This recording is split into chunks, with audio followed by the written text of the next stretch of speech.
Hey Julian, on one of your previous training videos on YouTube, you talked about payments with regards to setting up a cafe or setting up your restaurant. I'd love to dive into that because money seems to be a thing that people don't want to talk about. Yeah, but I think that relates back to restaurants, but Okay. it's a broader industry Absolutely. matter Yeah.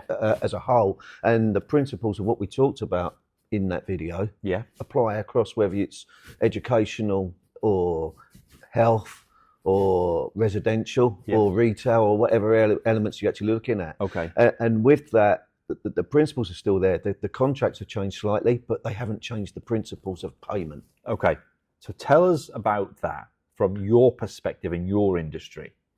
Okay, looking at what we've got there, you need to actually look at your budgeting. Okay. Which is something that we look at with you. Yeah. So when you're first entering into a project, you need to know how much you're going to likely to spend so that you can go and organise the borrowing. Now, in the restaurant industry, the banks are just about re-emerging again and starting looking to finance. But the other elements and the educational side that we do and the community side and the council work, they all need to know how much they're going to be spending and when. Right. So what we're actually looking at is we will get involved with you. Effectively, we measure, manage, and implement. Yep. And it's that measurement side of it, so that we can actually do costing, is the very first tip point. Okay. What we would do is we will take your initial design. Yeah. We will have a look at those designs, do a site visit, and from that we would do a feasibility costing for you. Right. Okay. And what does that consist of? It's effectively a 3 or 4 page costed review for an entire project. Okay. Okay, so on the restaurant side of things, we're looking at what's the floor wall ceilings going to be, what's the services, what's the fittings, and then also what's the specialist fittings and the client direct side of things. Right. And we've got good experience in doing those running through. From an educational point of view, the pounds per square metre will be different. Right, okay. And we understand, again, the floor wall ceiling requirements, the fixtures and fittings, the TVs, the audios, the school kitchens are different to what a restaurant kitchen would be. Right. But we've got the experience in doing those to understand what we need to do for you. And we can apply those costs so that then you're looking, as a school, you're probably looking September to September, effectively. Yeah. And all of that spend is going to be probably spent by September, but you're looking at your new years, and you're probably planning through from start of the year through to Easter if it's small scale. Larger schools obviously will be longer on site. Right, okay. And I suppose your frameworks, your skills, your experience, your expertise can go from, like you mentioned, school kitchen, hospital kitchen, restaurant kitchen, cafe kitchen. You can adapt everything around that. Yeah. I'm not going to get hung up on kitchens, but it's a kitchen. it's that side of things that the costs are applicable, and our process and our discipline, if you like, in terms of costing. Yeah. So measuring, valuing, that process is applicable across all of those areas that we work in. So it's a broad church, if you like. Yeah.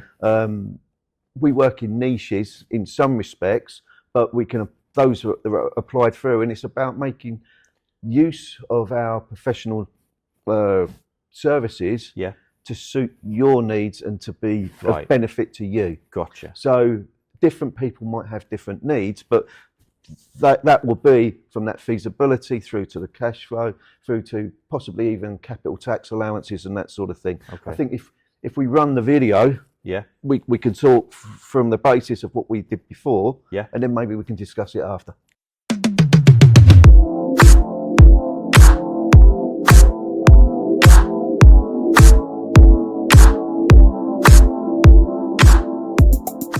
Equitable financial arrangements and certainty of payment are critical success factors for your project. Late payment and underpayment are serious matters of concern for many in the construction industry, and it's important that on seeking to open up your restaurant that you have a considered cash flow. We spoke about that earlier.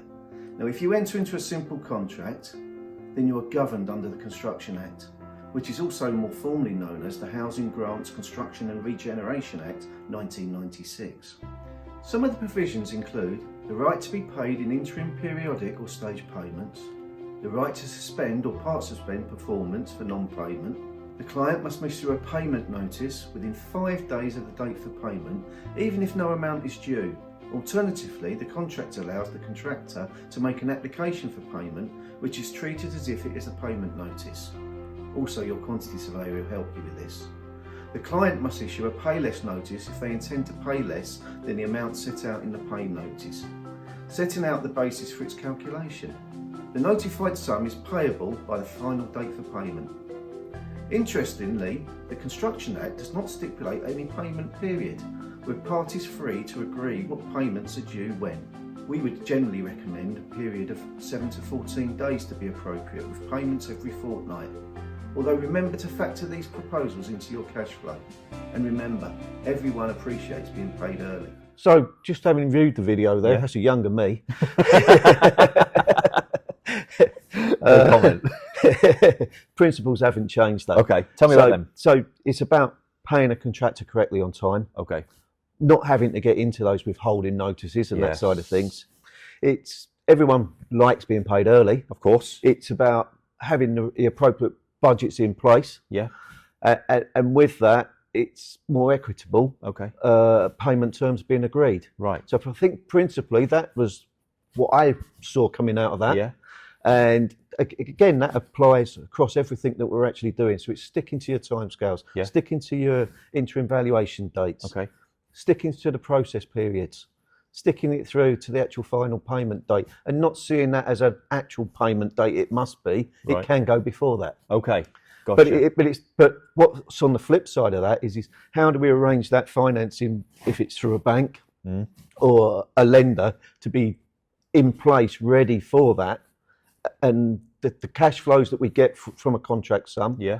we can actually work with you to work out those cash flows to make sure that you've got appropriate periods of cash, because no one wants to be struggling and trying to pull the money out of thin air Yeah. later on. It's making sure it's in the right place at the right time. So everything you're doing is removing stress, is keeping the project running smoothly and to the timelines that you've all agreed on. Yeah. So that actually everyone, whether it be the customer or yourselves or another contractor, are happy in business. Like what we've actually got with that process of payment, we're doing valuations on a regular basis. Now, that might be fortnightly on some of our jobs that we work on. A lot of the hospitality stuff is fortnightly, Okay. which is what that was targeted. Yeah.